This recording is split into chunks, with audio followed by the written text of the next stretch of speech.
mergulhador pegando carona numa tartaruga é apenas uma das muitas imagens dos documentários de Jacques Cousteau capazes de mexer com a imaginação da gente. E quando você é uma criança e sabe muito pouco sobre o mundo, você imagina. Você imagina todo o imenso restante do mundo sobre o qual você não sabe nada. É por não saber, é por ter visto quase nada do mundo que você tem muito espaço para imaginar. Jacques Cousteau teve o mérito de trazer as profundezas do oceano para a superfície do conhecimento geral.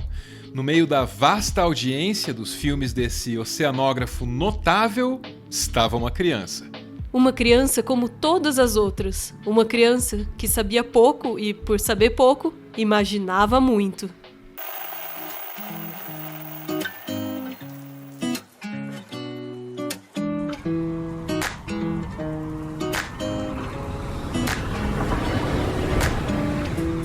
Fascinado pelos filmes de Cousteau e vivendo perto do oceano na Califórnia, Stephen Hillenburg tinha o hábito de levar para casa toda e qualquer pequena criatura marinha que ele pudesse encontrar. Mais tarde, já adulto, ele lembraria desse hábito com doçura e talvez um pouco de arrependimento. Eu deveria deixar todos aqueles bichos em paz. Normalmente, eles acabavam morrendo e fediam muito, muito mesmo. O interesse de Stephen pelas criaturas do oceano só tinha um concorrente: a arte. E para quem vivia a infância nas décadas de 60 e 70, vendo as notícias frequentes sobre a guerra do Vietnã, era apenas normal que a arte servisse como uma arena política. Na escola, ao desenhar soldados beijando uns aos outros, Stephen foi elogiado por uma professora. Estávamos nos anos 1970. Ela gostou porque estávamos no meio da guerra e, ao contrário de muita gente, ela não era 100% a favor da guerra. Para ser sincero, eu não tinha a menor ideia das implicações daquilo, mas fiz mesmo assim porque achei engraçado.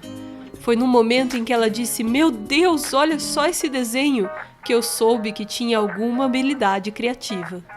E da mesma forma que os filmes de Jacques Cousteau fizeram Stephen se interessar por biologia marinha, o incentivo da professora deu a Stephen a confiança para continuar fazendo arte.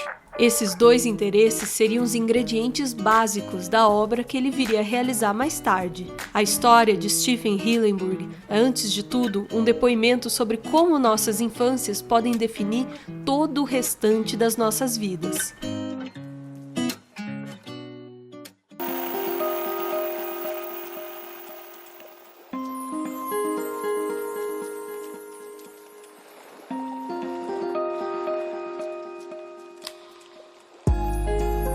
Stephen dedicou os primeiros anos da juventude à biologia marinha. Ele ensinava tudo sobre a vida nos oceanos para as crianças no Orange County Marine Institute.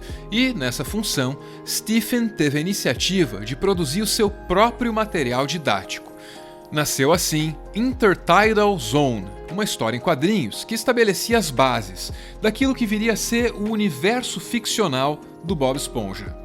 Depois de alguns anos ensinando biologia marinha, Stephen sentiu que deveria voltar a se dedicar às artes. Ele se matriculou em um curso experimental de animação na Cal Arts, a instituição que mais tarde seria conhecida por ditar os rumos da animação ocidental. O primeiro curta de animação produzido por ele se chama Green Beret. Assim como aquele desenho dos soldados se beijando, aquele desenho que tinha sido elogiado por uma professora, Green Beret também pode conter uma mensagem contra a guerra. Nessa animação tem um cara vendo TV, e na TV aparece um soldado.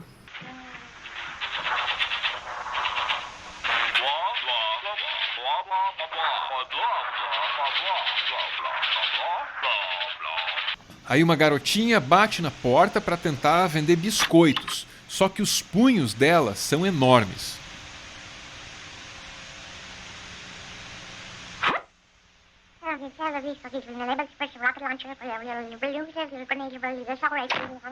E essa garotinha insiste.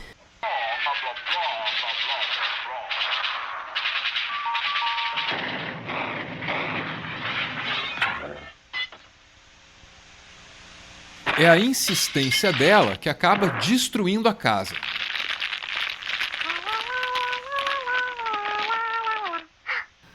Quando o plano abre, você percebe que a insistência da garotinha na venda desses biscoitos já destruiu a vizinhança inteira. Essa garotinha pode ser os Estados Unidos. O biscoito pode ser a democracia. E as casas destruídas podem ser os países aos quais os Estados Unidos tentaram vender a democracia. Nessa interpretação, a crítica jamais seria contra o biscoito democrático.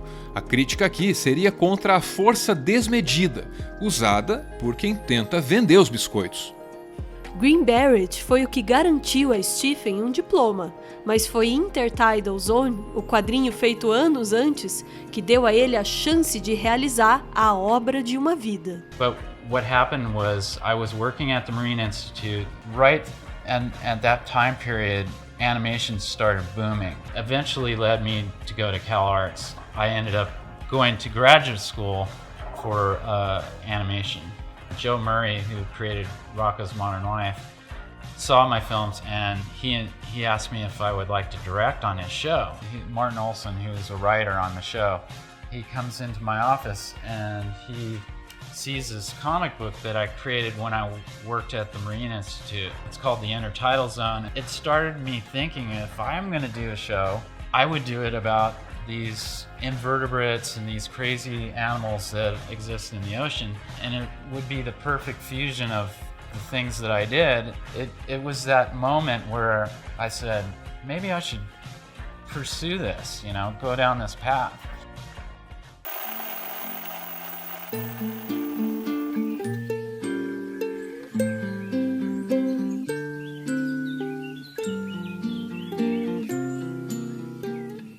Na medida em que você cresce, o mundo se revela mais e mais para você.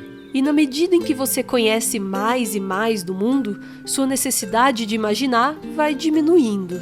Essa é a grande armadilha do amadurecimento. Se você não tomar cuidado, você abandona sua imaginação e todos os milagres que ela pode produzir. A história de Stephen Hillenburg é a história rara e bonita de alguém que escapou dessa armadilha. E sempre que alguém escapa do triste fim da imaginação, a humanidade fica mais alegre. A risada esquisita do Bob Esponja é um depoimento sobre essa alegria.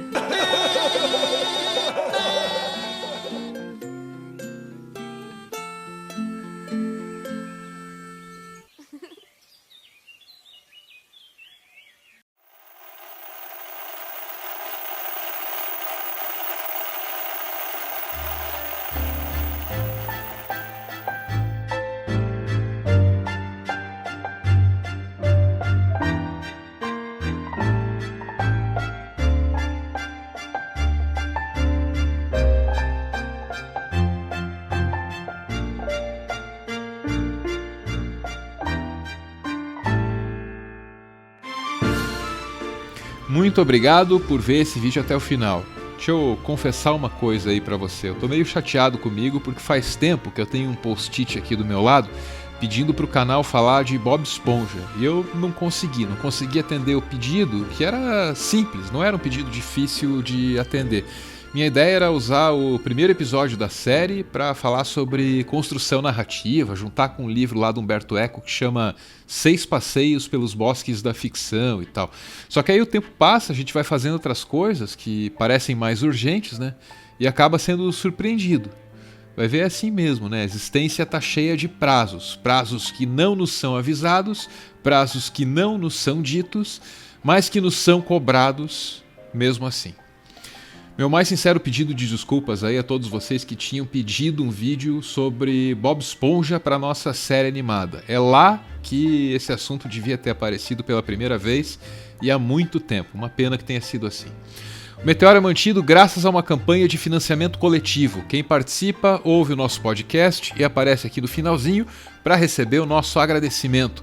Hoje é a vez do Jorge, que aparece aí com a Ana, a gatinha batizada em homenagem à primeira paciente do Freud. Obrigado aos dois, beijão!